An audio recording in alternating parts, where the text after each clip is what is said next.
Bitcoin, woi set 103.200 bro. Abis kita bangun sekolah di Lombok, insya Allah dapat rezeki bro. Langsung candlenya kita pulang setelah bangun ya. Luar biasa. Langsung.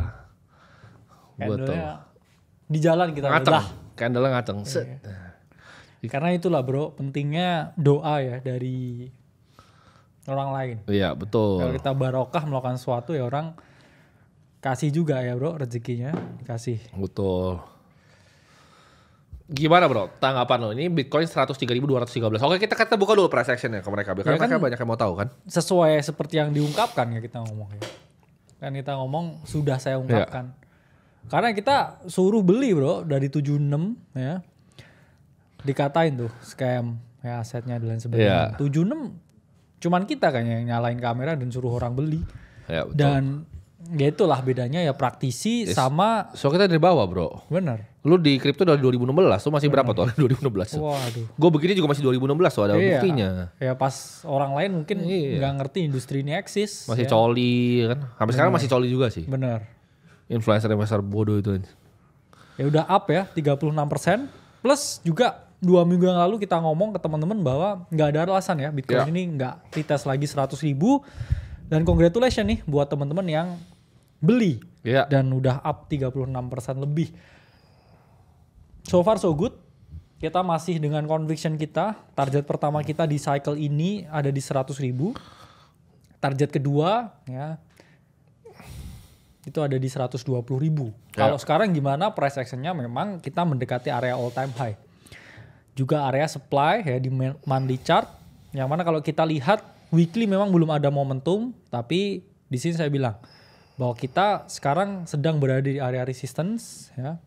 Area di mana sebelumnya nih udah ada harga historis di sini. Jadi teman-teman harus waspada dan juga harus hati-hati ya karena area resistance biasanya ini ada yang namanya selling pressure. Jadi apakah ini area ideal untuk membeli? Saya ngomong idealnya seperti yang kita ungkapkan. Idealnya mah kemarin pas dengerin kita kan. 76. Tapi ya teman-teman ketika Bitcoin udah nggak ada di area yang ideal. Tapi teman-teman sebenarnya masih bisa ya mencari keuntungan di market crypto dengan apa? Untuk membeli alternatifnya Bitcoin. Ya, jadi kalian bisa cari yang masih lagging ya. Nah tapi gini bro, basically Bitcoin itu bergerak sesuai dengan global liquidity. Simple lagi nih teman-teman, Bitcoin itu adalah black hole bro. Dimana Nasdaq itu kalau kita lihat dari 2012 lawan Bitcoin itu turun 99,97%. Bitcoin tuh ngesak semua value keluar dari capital market. Karena kalau kita lihat di Amerika sendiri, itu kan ada 40, ada 4.000 ya perusahaan yang listing tuh ada 4.000. Jadi di antara bursa yang besar kayak Nasdaq dan lain-lain, bursa besar Amerika tuh ada 4.000 perusahaan yang listing. Dari 4.000 perusahaan listing yang liquid itu cuma 200. Itu Amerika bro, the best capital market in the world. Jadi kalau kita ngomong Indo tuh 900 itu cuma 5 yang liquid. Ya Indonesia cuma 5 saham yang liquid.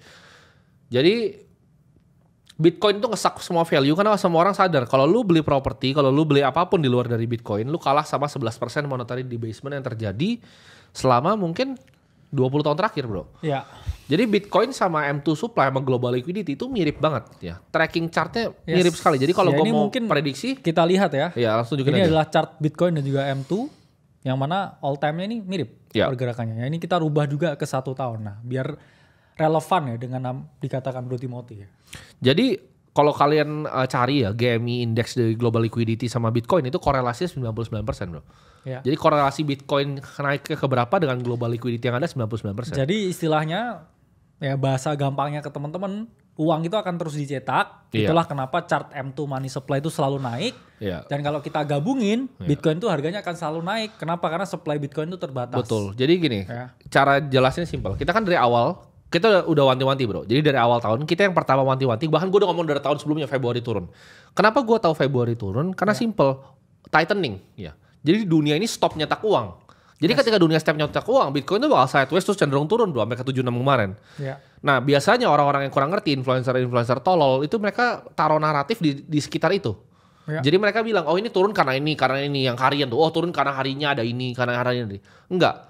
Itu karena tightening. Jadi ketika sekarang udah mulai easing lagi, mereka cetak lagi uangnya Bitcoinnya naik lagi. Simple banget cara prediksi Bitcoin. Lu tinggal lihat global liquidity lagi turun atau lagi naik. Kalau liquidity turun ya Bitcoin turun. Dulu kan ini lari ke S&P bro. Tapi yang paling kasihan adalah generasi milenial. Jadi generasi yang atas mereka dapat properti. Ya. Mereka dapat boomnya properti, mereka kaya. Sedangkan generasi yang milenial ini yang paling kasihan. Mereka belinya S&P 500 yang selama ini kalah sama Global Liquidity Index. Jadi ketika S&P itu cuman match atau di bawah dari liquidity, nggak nyampe 11%. Karena 8% tuh angka monetary debasement dan 3% tuh inflasi.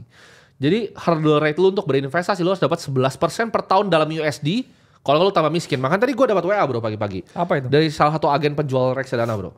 Dibilang, ayo investasi reksadana. Karena itu kayak WhatsApp otomatis gitu. 8% setahun. Lu kalau 8% dalam IDR lu jadi gembel luar biasa lu.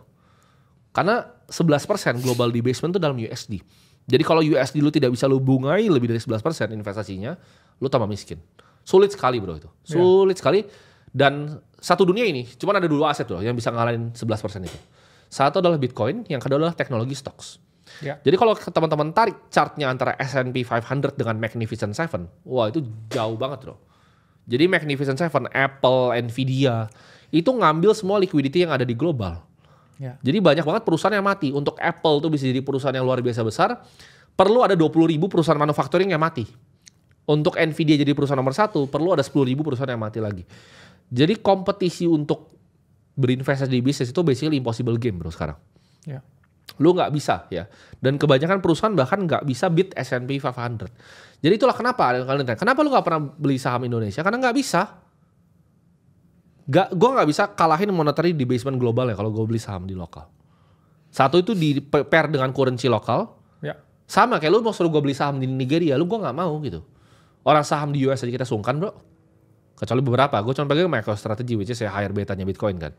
Cuman di luar itu nggak ada yang bisa gue investasikan. Gimana bro, menurut lu tesis terhadap jumlah uang yang beredar dengan harga Bitcoin, korelasinya? Yang ternyata sangat tinggi. Ya itu kan sebenarnya sesuatu yang simple math. Ya. Bitcoin ini jumlahnya terbatas cuma 21 juta. Uang yang dicetak itu akan semakin tambah banyak. Iya betul. Terus kemudian GDP secara global itu akan terus mengalami kenaikan. Sebenarnya bukan karena value dari human itu yang meningkat. Betul. Karena orang tuh tambah banyak jumlahnya. Setuju. Kalau orang tambah banyak jumlahnya ya mau nggak mau value creation tuh bukan karena sesuatu itu unik atau rare. Ya hanya tambah banyak aja orangnya. Iya.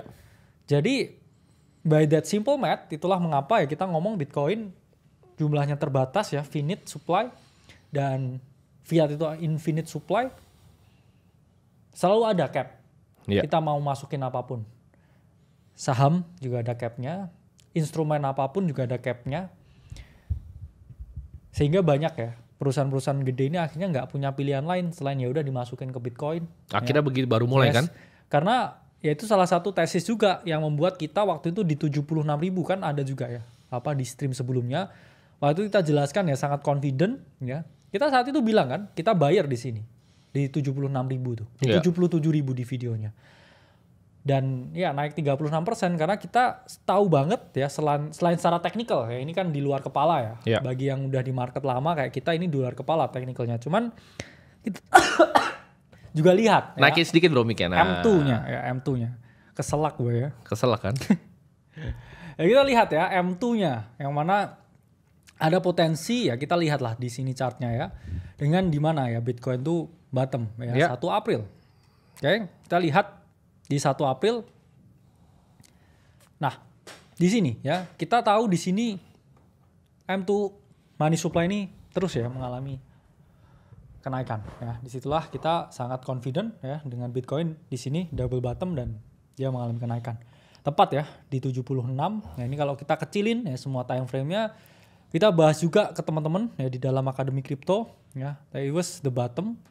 Itulah kenapa ya kita nambah juga ya posisi di sini ya ketika ada double bottom di Bitcoin dan ya market melakukan V-shape rally ya sampai lebih dari 100.000. Ngomongin soal teknikal bro, kemarin ada satu yang lu call lagi dalam, yaitu Ethereum. Coba lu kasih tunjuk analisnya biar teman-teman bisa dapat gambaran ya. Of course kita nggak akan ngomong ya kripto apapun di sini, karena semuanya akan kita share di dalam. Tapi buat teman-teman biar bisa paham, maksudnya analisa itu seperti apa? Coba tunjukin bro. Ya, kita kemarin ya jam 9 pagi tuh ya, Ethereum sebelum breakout ya. Kita bikin chart ini. Dimana ini pure technical yang kita jelaskan. Apakah saya kenal Vitalik? Enggak. Pernah ketemukah dengan Vitalik? Enggak. Ya. pernah ngobrol bareng sama kayak salah satu misalkan developernya ETH dan lain-lain enggak. Ya, betul. Tapi saya perlu lihat technical, kenapa ini ETH jam 9 pagi saya bisa naik, naik. Coba di zoom bro, itu harganya biar kelihatan harganya. Nah harganya masih di ini ya, 1846 di sini. Oke. Apa yang terjadi ya waktu itu? Saya lihat satu chartnya ini punya struktur untuk dia mengalami breakout ya. Dia mengalami penurunan. Terus kemudian di sini ya dia break ya below di area 1500 ya, dan strukturnya ini OTW bullish ya secara struktur ya. Dimana kalau kita lihat pattern yang kasat mata ya dia seperti inverse ya, head and shoulder di sini ya. 1, 2, 3 dan di sini juga ada ascending triangle, potensi flat out, breakout. Stochastic di sini udah crossing. Terus saya bilang di sini solid ya buat plan retest ke area 2000 ya. Terus kita lihat nih chartnya ETH hari ini. Saya nggak mau ini ya bahas, tapi ya ini udah terjadi. Ini sesuatu yang udah terjadi. Dan ya per hari ini 2.300 bro. Ya. Jadi ini before-nya ya. Kita teman-teman lihat ya di sini. Ini before-nya. Oke. Dan ya ini after-nya ya. Dia udah hit ya lebih dari target dan ya cukup oke ya kenaikannya. Kita ngomong ETH dari low-nya udah naik 27%. Nggak ada aset lain di dunia ini yang naik bro 2 hari lebih dari 30%. Oke, jadi itu contoh analisa ya. Itu based on price action, dia bikin harga seperti apa dan prediksi harga masa depannya tanpa ada informasi. Ya, nol. Ya. Enggak yang ya saya dapat bocoran ya enggak juga. Yang lihat chart. Make the trade. Ya, just trade.